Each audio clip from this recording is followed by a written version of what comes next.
বিটিচিৰ নিমুৱাত উপস্থিত হাগ্ৰামা মহিলাৰী ৪১ নং মানাহ বিধানসভা সমষ্টিৰ বিপিএফৰ প্ৰাৰ্থী থানেশ্বৰ বসুমতাৰী উপস্থিত। মুখ্যমন্ত্ৰী ডঃ হিমন্ত বিশ্ব শৰ্মাই ১০,০০০ যুৱক যুৱতীক প্ৰদান কৰিব ২ লাখ কোটি টকা। ঘোষণা বিটিচি চিফ হাগ্ৰামা মহিলাৰী। বিটিচিৰ কোনো মুছলমানক গালি দিয়া নাই মুখ্যমন্ত্ৰী ডঃ হিমন্ত বিশ্ব শৰ্মাই। বিটিচিৰ সম উন্নয়ন কৰাৰ বাবে মুখ্যমন্ত্ৰী বদ্ধপৰিকৰ। মানাহত বিমানবন্দৰ হ'ব, দলং, ৰাস্তা, চিকিৎসালয়, স্কুল, কলেজ হ'ব। বিটিচিৰ লক্ষ্য শান্তি উন্নয়ন, সকলো জাতি জনগোষ্ঠীৰ মিলনভূমি বিটিচি। বৰপেটা ৰোডৰ পৰা সমীৰ চক্ৰৱৰ্তীৰ ৰিপৰ্ট, AIN লাইভ।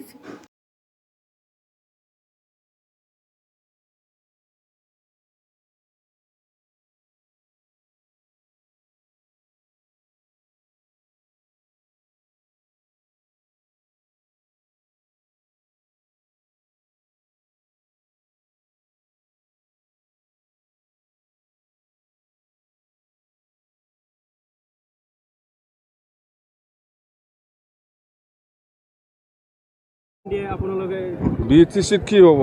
ভাল প্ৰশ্ন কৰক না, এইবিলাক মিছা মিছে।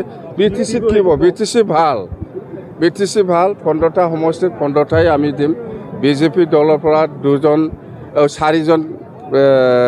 চাৰিজন প্ৰাৰ্থী আছে, ৪টা চিট আছে, বিপিএফৰ পৰা ১১টা। আৰু ইয়াত আমি AJPও আছে, বিজেপিও আছে, বিপিএফও আছে। আমি মিত্ৰ দল হিচাপে NDA হিচাপে আমি ইলেকশ্যন খেলিছোঁ। আৰু মানাছ হওক, বাক্সা হওক, বিজনী হওক, মুঠতে যিমান ১৫টা সমষ্টি আছে আমি জিকিমে। ভাল প্ৰশ্ন কৰকচোন, এইবিলাক কিয় কৰি থাকে? ভাল প্ৰশ্ন। মানাছত কি হ'ব এইটো ভাল প্ৰশ্ন হয়। আমি জিকি আছোঁ। বিটিচি কেইটা এয়াৰপৰ্ট লাগে আপোনাক? এতিয়াতো ২টা, ৰূপসী একটা মানাছ, আৰু লাগিব নেকি? হা? বিটিচি BPLৰ কি অৱস্থা মই নকম, ইহঁতে নিজে ক'ব। প্ৰমোদ বড়োৰ কথা লৈ পেলাই আপুনি যদি কাম কৰে মৰি যাব।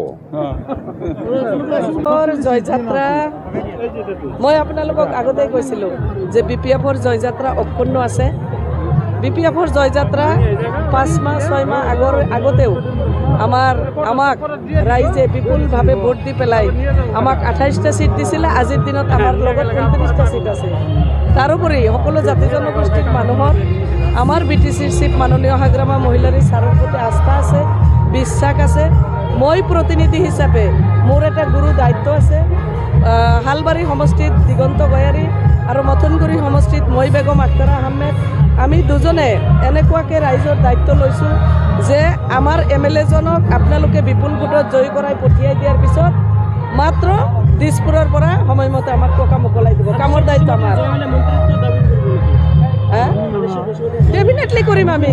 আমাক মন্ত্ৰী লাগে, ৰাইজৰ হৈ কাম কৰিব, বেছিকৈ কাম কৰিব পাৰিম। আমি মন্ত্ৰী বিচাৰিম, যিমান ভোট বেছি দিব পাৰিম সিমান আৱাজ উঠাম আমি মন্ত্ৰীৰ কাৰণে। আমাক কেবিনেট মন্ত্ৰী লাগে।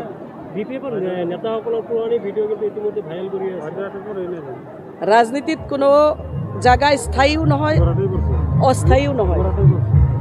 ৰাজনীতি সদায় পৰিৱৰ্তনশীল।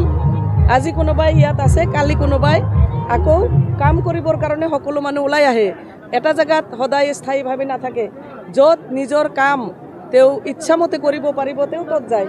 এই পুৰণা ভিডিঅ' এইবিলাক ভাইৰেল কৰাই হৈছে দুৰ্বল মানুহৰ কাম। কাম কৰি পেলাই দেখুৱাব লাগে। আমাৰ নেতাকৰ্মীসকলে বা আমাৰ ভোটাৰ ৰাইজে সেইবিলাক কথা কেতিয়াও বিশ্বাস নকৰে। আমাৰ ৰাইজে আমাক ভোট দিব। সেইটো সিদ্ধান্ত ৰাইজে ল'ব। কাৰ লগত প্ৰতিদ্বন্দ্বিতা হ'ব সেইটো সিদ্ধান্ত ৰাইজে ল'ব, কিন্তু আমি জিকিম। আমি ১ লাখ ভোটৰ ব্যৱধানত আমি জিকিম। আজি এই নিমুৱাৰ পৰাই ৰাইজক এটাই আহ্বান কৰিছোঁ যে আমাৰ যুৱকসকলৰ কাৰণে BPF দলে ইতিমধ্যে আঁচনি হাতত লৈছে। যুৱচামক আমি আগবঢ়াই লৈ যাব লাগে। দুখীয়া দৰিদ্ৰৰ কাৰণে আমি কাম কৰিম, আমি আগবাঢ়ি যাব লাগে। মানাহত এটা ঐতিহাসিক এয়াৰপোৰ্ট হ'বলৈ গৈ আছে। ৰাইজ দলে বলে আমাৰ লগত থাকক, আমাৰ লগত থাকি পেলাই NDA গভৰ্ণমেণ্ট আমি কৰিব লাগে। বৃহৎ এটা দলং পাবলৈ গৈ আছোঁ, ৰাইজ আমাৰ লগত থাকিব লাগে। আৰু মানাহ ৰাষ্ট্ৰীয় উদ্যানখন আৰু টুৰিজিম বেছিকৈ আহিব লাগে। আমাৰ জেগা ডেভেলপ হ'ব লাগে। আমাৰ দুখীয়া দৰিদ্ৰ আগবাঢ়ি যাব লাগে। আৰু BTCৰ মাটি সকলো জাতি জনগোষ্ঠীৰ মানুহে পাট্টা আমি প্ৰদান কৰাৰ ক্ষেত্ৰত যাতে সহায়ক হয়। আৰু আমি মাটিৰ পাট্টা প্ৰদান কৰি আছোঁ আৰু কৰিম। গতিকে BPF দলৰ আমাৰ NDAৰ প্ৰাৰ্থী যি থানেশ্বৰ বসুমতাৰী ছাৰ তেওঁক দলে বলে সকলে ভোট দিব লাগে আৰু আমি আগবাঢ়ি যাব লাগে